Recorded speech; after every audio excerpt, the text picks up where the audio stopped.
To all Americans, I say that the next 4 years are going to be difficult and challenging years for us all.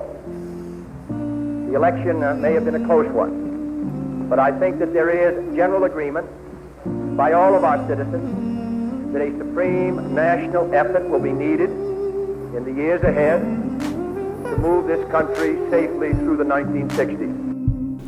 When John Kennedy was elected on November 1960, there was a great hope and expectations that things would be better on the matter of civil rights. He was young and had a lot of ideas, but when he gave his speech on January 1961, he talked about spreading freedom all over the world, except for Alabama, Mississippi, and Georgia. In a world you've grown, few more years to go. Don't let The very first Freedom Ride began on May 4th, 1961, led by James Farmer. James Farmer was a leader of the Congress of Racial Equality. Their duty was to train the Freedom Riders to be non-violent and protest without ever striking back. They believed that by their peaceful actions, they would force the government to step up and protect their rights. I do not think we can lose. We cannot lose unless we allow ourselves to be so divided that we lose a sense of direction and common purpose. In 1961, 12 people, both white and black, decided that they would test segregation laws in the South by getting on buses and going down to New Orleans. They would all sit together in the front, all mixed up. They'll eat together. The whites would use the colored restrooms, and the colored would use the white restrooms. They had no police protection and very little press. Scare me, perhaps because it was make-believe, and I wasn't sure I'd really have to use all these techniques.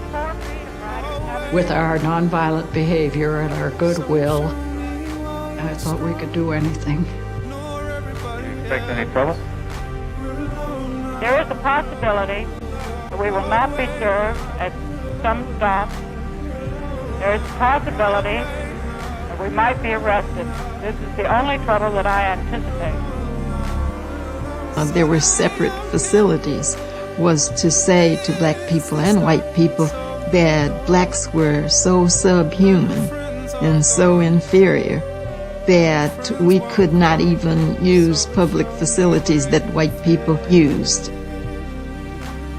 The Supreme Court even said that there was no right that a black person had that white people had to respect.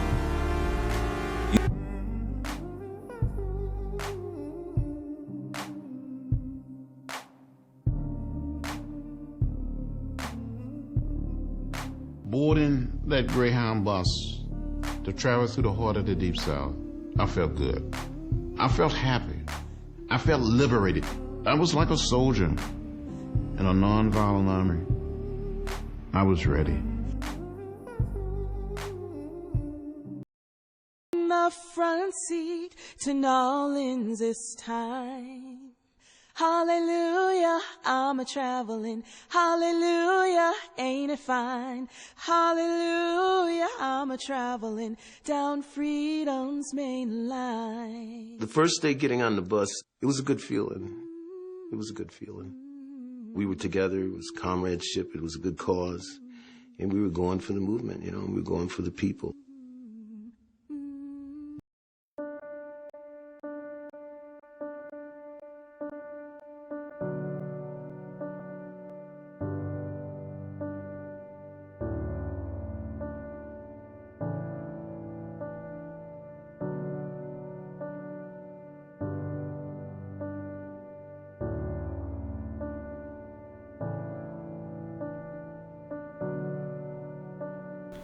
When they got to Atlanta, there was an event for them held there by Martin Luther King.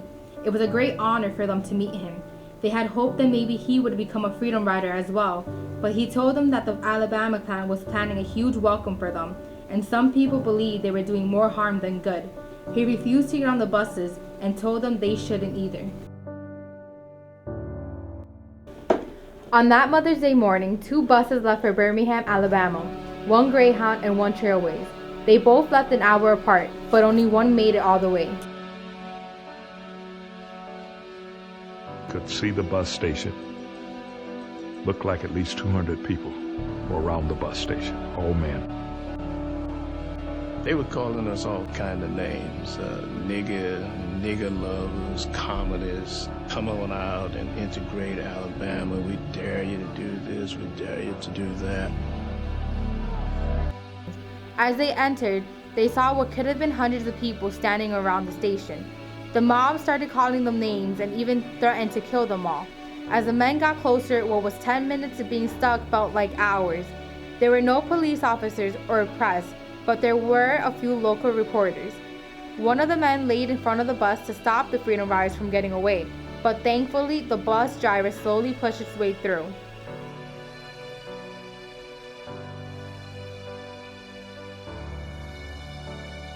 And said, "I'm sorry I got you into this." And he said, "So am I."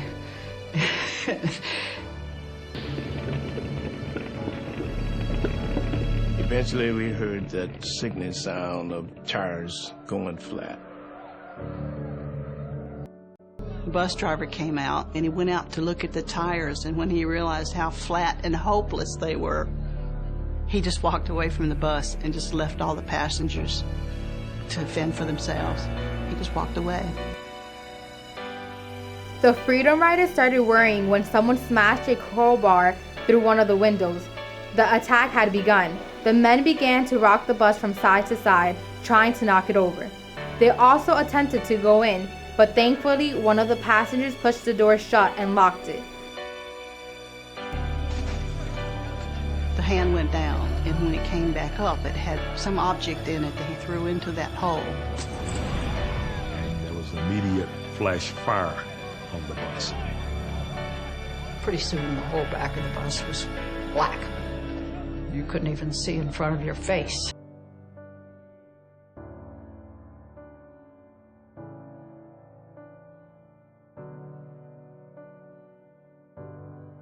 The fuel tank exploded. I heard somebody say, "It's gonna go, it's gonna go." And they ran, and that was the only way we could get that door open.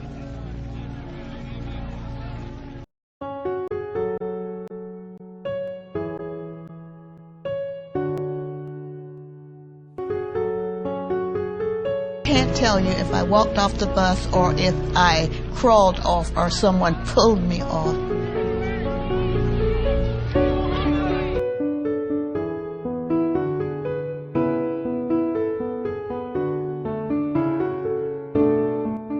It was the worst suffering I'd ever heard.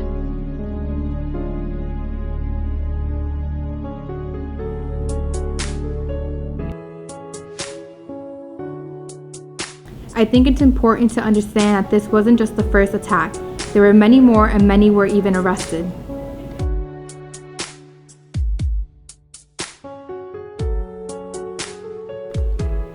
As the leaders of the Freedom Ride called for more backup, Bobby Kennedy decided that he needed to end this once and for all. This matter couldn't continue.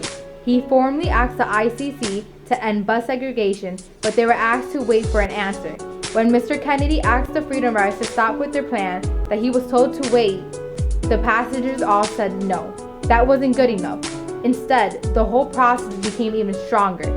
People from all over the country traveled to become a Freedom Rider themselves.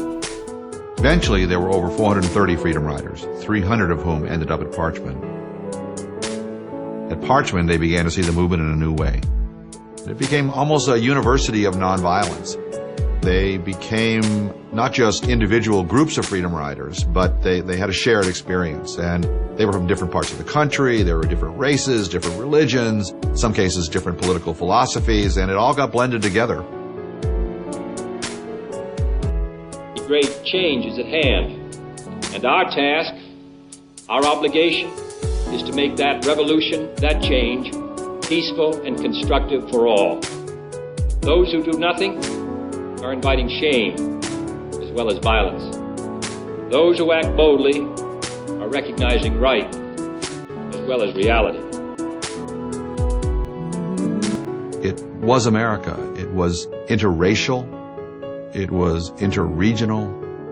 It was secular and religious. It brought together people of different political philosophies. There was a sense of unity.